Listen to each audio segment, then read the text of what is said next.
যথাযোগ্যভাবে রমজানকে যদি আমরা কাটাতে চাই, এর সঠিক ব্যবহার যদি করতে চাই, যেই প্রস্তুতিগুলো লাগবে 11টি প্রস্তুতি, যেগুলো আমাদের রমজানকে সার্থক করতে পারে ইনশাআল্লাহ, তার মধ্যে সর্বপ্রথম যে প্রস্তুতিটি দরকার সেটি হলো রমজান মাস শুরু হওয়ার আগে থেকেই তওবা এবং ইস্তেগফার করতে হবে। কি করতে হবে ভাই?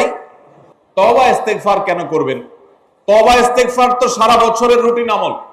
রমাদানকে কেন্দ্র করে রমজান মাসকে যদি আপনি সঠিকভাবে ব্যবহার করতে চান, তাহলে কেন আপনাকে তওবা ইস্তেগফার করতে হবে? কারণ হলো তওবা এবং ইস্তেগফার এর মাধ্যমে আমরা আল্লাহর রহমতের উপযুক্ত হব। আমাদের নানা নাফরমানের কারণে আল্লাহর রহমত থেকে আমরা দূরে সরে গেছি। লানত অর্থাৎ রহমত থেকে দূরে সরে যাওয়া, এটার উপযুক্ত হয়ে গেছি অনেকে।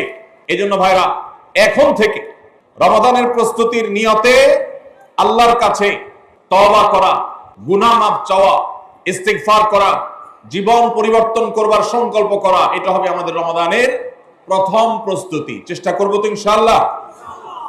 প্রতিদিন যখনই তৌফিক হয় আল্লাহর সাথে একটু কথা বলবেন, আল্লাহ আমার সমস্ত গুনাহগুলো মাফ করে দিন, আমার নাফরমানি মাফ করে দিন, আমাকে আপনি ক্ষমা করে দিন।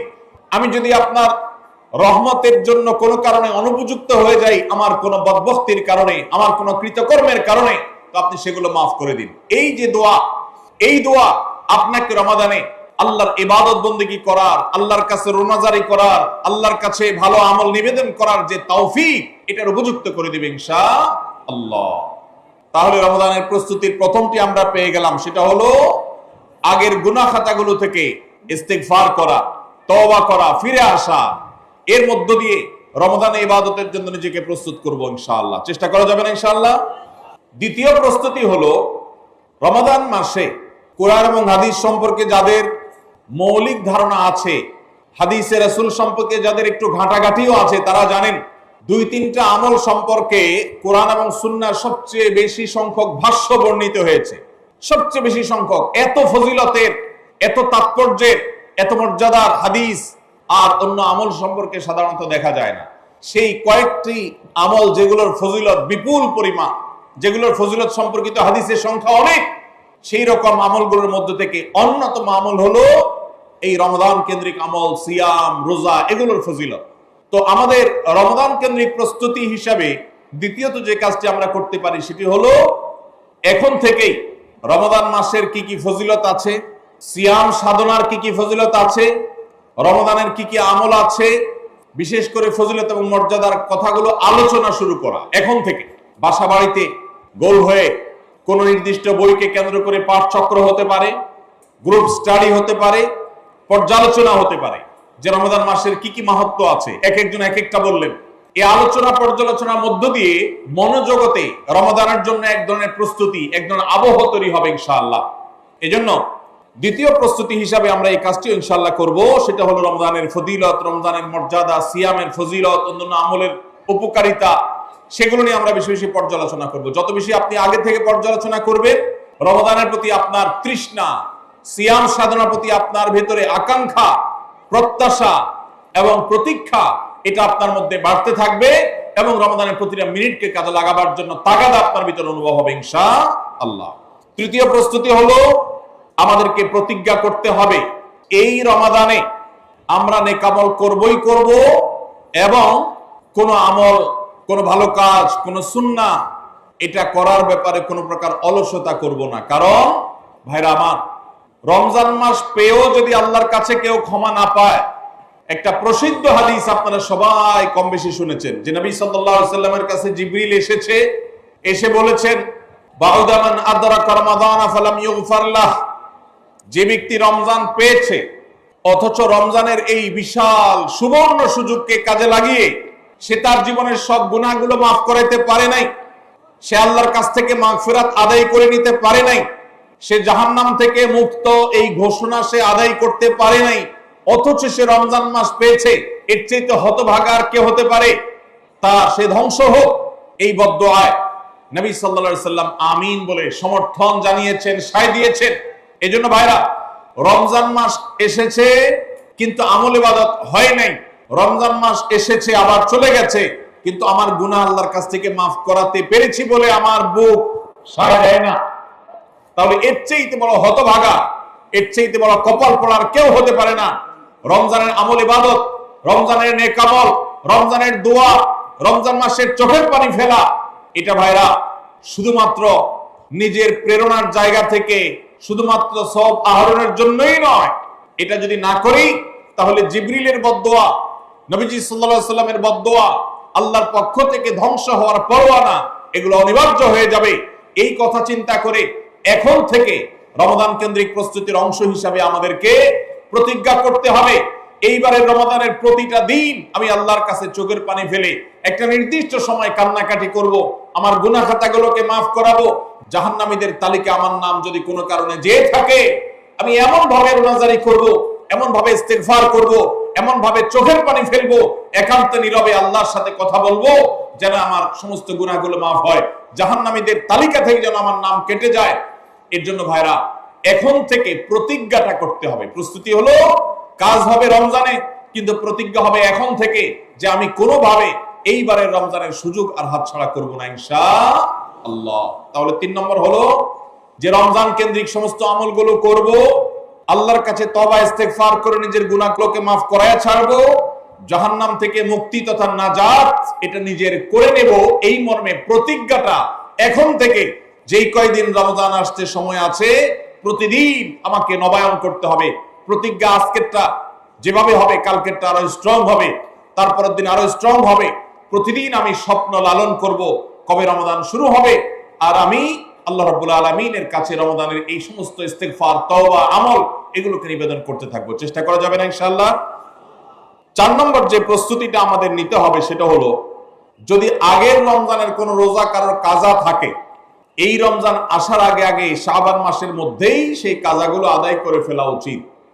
আম্মা জান আয়েশা রাদিয়াল্লাহু তাআলা আনহা বলেছেন, নারী হিসাবে রমাদান মাসে যে কয়েকটা রোজা ভাঙতি পড়ে, নবীজি সাল্লাল্লাহু আলাইহি সাল্লাম রমাদান পরে পুরো সময়টা তার কাছে থাকার কারণে তিনি সেই রোজাগুলো রাখার সুযোগ সেভাবে পেতেন না। স্বামীর হকের কথা মাথায় রেখে রোজাগুলো রাখতেন না। এবং শাবান মাস আসলে নবীজি সাল্লাল্লাহু আলাইহি সাল্লাম নিজেও বেশি বেশি নফল রোজা রাখতেন।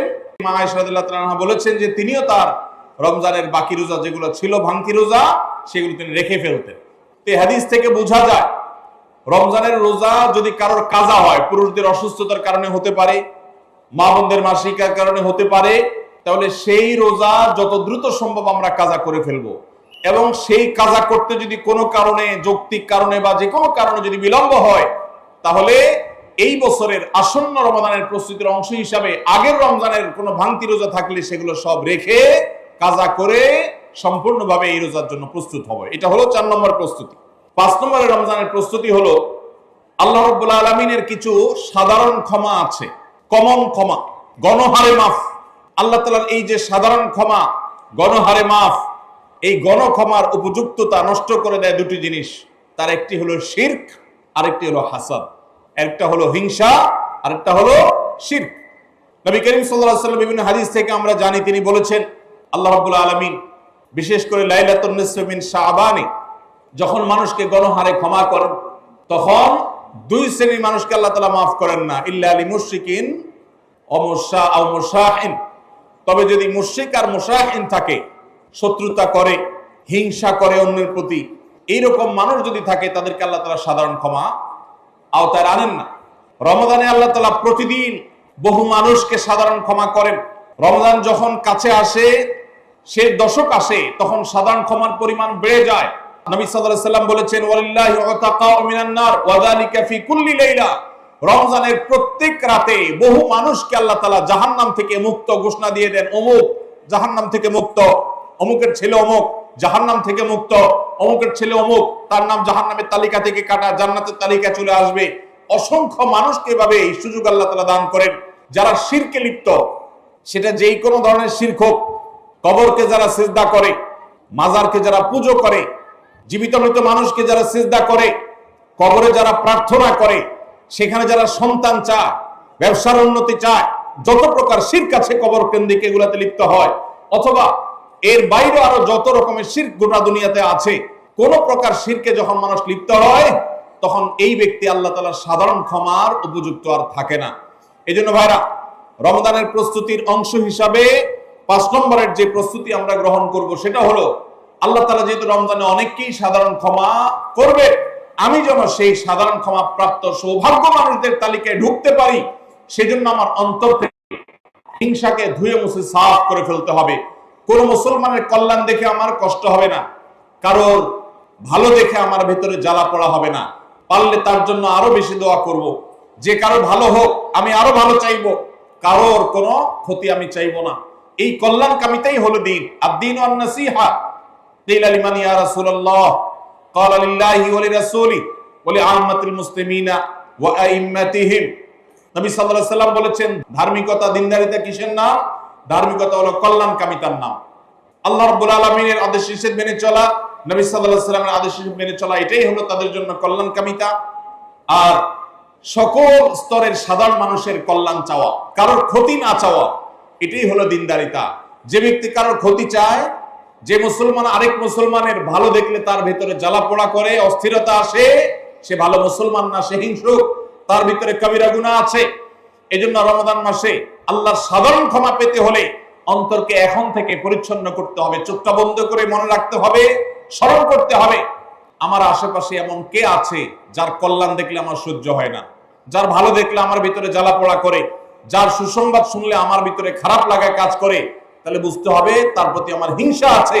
আল্লাহর জন্য নিজের হিংসা থেকে পরিচ্ছন্ন হয়ে অন্তরকে ধুয়ে সাফ করে তারপরে রমজানের সাধারণ ক্ষমার জন্য উপযুক্ত করতে হবে এখন থেকে। ঠিক একইভাবে আমি আমার কথায়, আমার কাজে, আমার বিশ্বাসে কোনো মাধ্যমে আল্লাহর সঙ্গে শিরক করছি কিনা, আরশের মালিকের সাথে শিরক করছি কিনা, আল্লাহ বলেছেন, ইন্নাল্লাহা লা ইয়াগফিরু আন ইউশরাকা বিহি ওয়া ইয়াগফিরু মা দুনা যালিকা লিমান ইয়াশা। আল্লাহর সঙ্গে শিরক করা হলে এটা আল্লাহ মাফ করবেন না। শিরকের অপরাধ এটা যদি কেউ করে তওবা ছাড়া মারা যায়, আল্লাহ তাআলা এই অপরাধ ক্ষমা করবেন না, এটা আল্লাহ আগে থেকে দেওয়া ঘোষণা। কোরআনে আল্লাহ আরো বলেছেন, লোকমান হাকিমের উদ্ধৃতি দিয়ে, ইন্নাশ শিরকা লা যুলমুন আযীম, তিনি তার সন্তানকে উপদেশ দিতে গিয়ে বলেছিলেন যে ইন্নাশ শিরকা লা যুলমুন আযীম, শিরক সবচেয়ে বড় অপরাধ। এজন্য ভাইরা, শিরক থেকে পরিচ্ছন্ন না থাকলে রমাদানের কোন ইবাদত, কোন আমল আমাদের কাজে আসবে না। এজন্য রমজানের প্রস্তুতি হিসেবে শিরক এবং হিংসা থেকে অন্তরকে পরিচ্ছন্ন করা, পবিত্র করা, এটা হলো আমাদের পঞ্চম প্রস্তুতি।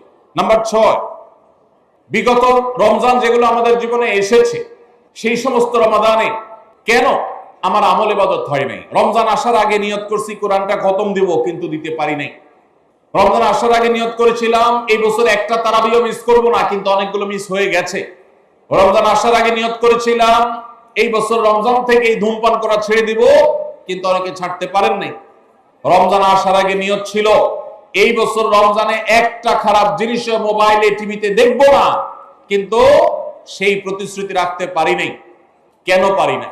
বিগত রমজানের সমস্ত আমলনামা নিয়ে বসতে হবে এখন থেকে, শাবান থেকে, আজকে থেকেই, যে আমার গত রমজানে আমল ইবাদতের ক্ষেত্রে প্রতিবন্ধকতা, বাধাগুলো কি কি ছিল, একটা একটা করে সম্ভব হলে লিখে ফেলবেন।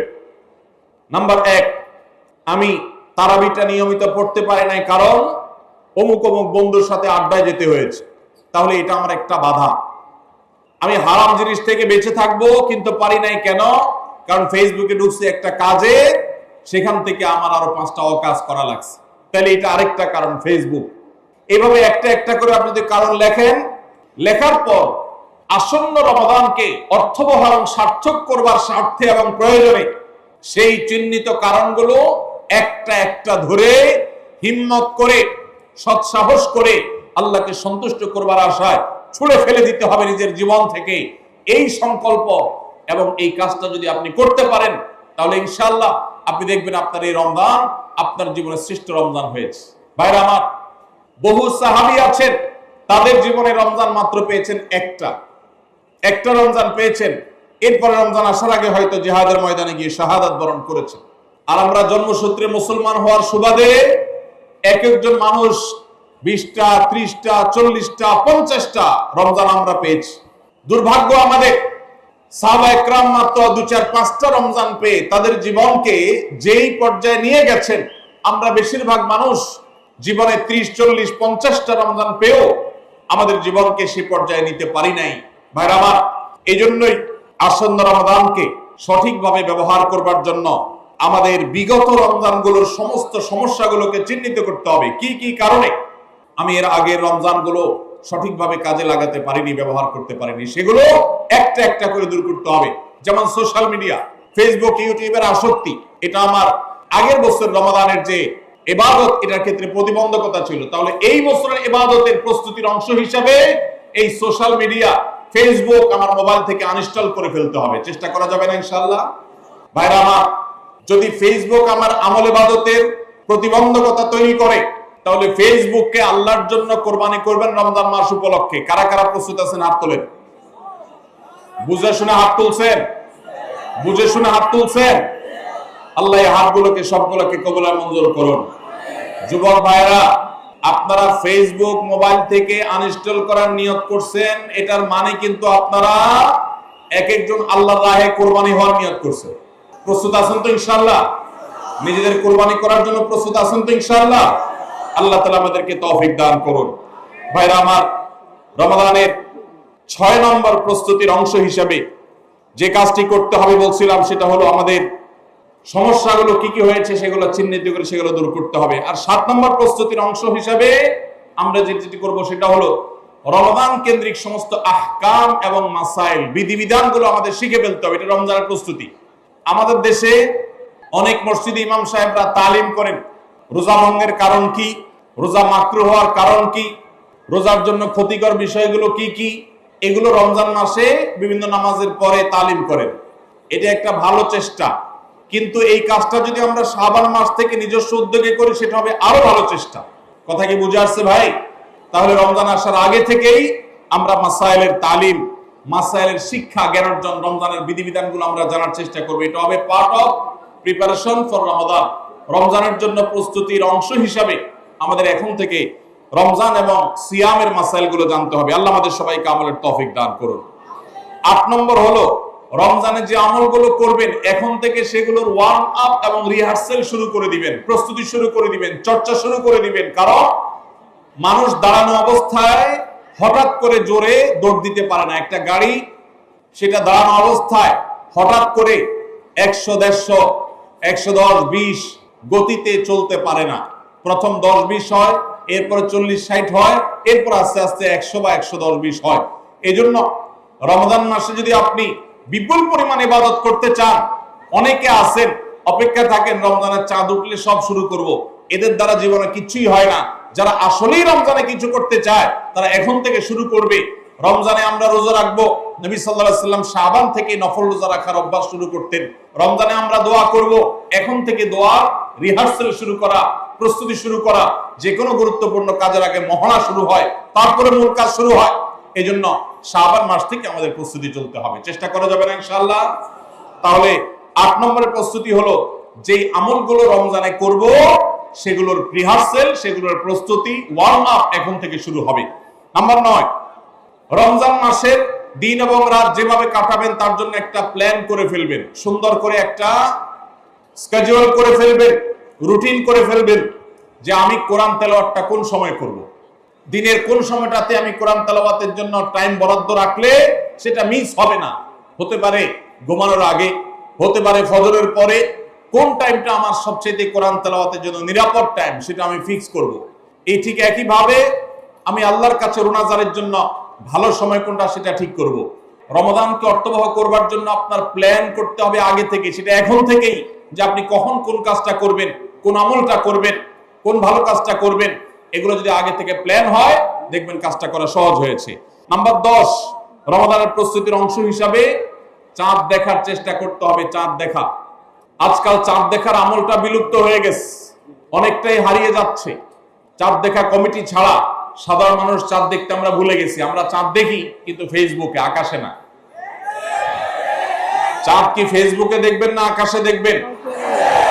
নবীজি বলেছেন সুমু লিরুইয়াতিহি ওয়া আফতিরু লিরুইয়াতিহি, তোমরা রোজা রাখো চাঁদ দেখে, আবার ঈদও করো চাঁদ দেখে। এইজন্য 29শে শাবান পশ্চিম আকাশে চাঁদ খোঁজার চেষ্টা করবেন সন্ধ্যার সময়। চেষ্টা করবেন না ইনশাআল্লাহ? চেষ্টা করে যদি চাঁদ দেখতে নাও পারেন তারপর আপনি সওয়াব পাবেন।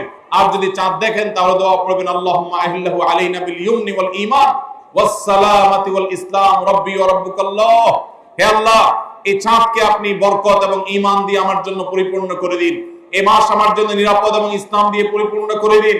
হে চাঁদ, তোমার আর আমার পালনকর্তা একজন আল্লাহ।